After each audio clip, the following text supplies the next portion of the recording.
Dee, Hmm? please, I have a question for you. This morning I overheard you talking to the children about Samson, and you made a statement. You said Samson did not fail. So, and the teachings we got growing up was that Samson was a failed man because we believe he did not fulfill his destiny because he fell into the trap of Delilah. So, why did you say Samson was not a failed man? No, see, let me tell you something. Are you getting me? You know, um, one of the challenges of this time is uh, half-baked teachings. You know, uh so when a teaching is not complete, when it is one-sided, when it is biased, then a lot of times it will stir questions in the mind of the listeners, the students. Now, by the time these questions come up, as a teacher, you will not be able to answer them, and this will go a long way to create a lot of troubles. Now, I had to tell them that because truly, growing up, there has been this teaching. Everybody, they keep saying Samson, was a womanizer. He fell for a woman, and as a result, in fact, some people went as far as saying that he was not able to achieve, his purpose. That he failed. All right, that he failed. Now, is that true? Now, you will hear out of 1,000 teachings, all right, about Samson. No person, you hardly see one or two that will say exactly what happened.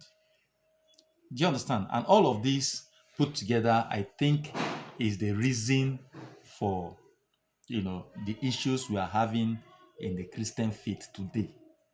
We leave important information behind, and that becomes an issue. Now, if you check in the book of Judges, chapter 13, right? Samson was born a prophet. His birth was announced like the birth of Jesus Christ. After, the children of Israel sinned against God, and then God delivered them into the hands of the Philistines for 40 years. After that 40 years was completed, there was a need to redeem them from that slavery. And that was what necessitated the birth of Samson. All right, Samson was born, and after Samson was born, the Bible says in the book of, Judges chapter 14, he said, if you start reading from verse 2, he said, and Samson saw the daughters of the Philistines, okay, at Timnath, and then he asked the parents to get her for him as wife. Now the parents went ahead to say, you could not see any wife among the daughters of your brethren, that you had to go for an uncircumcised Philistines. Now look at the point there.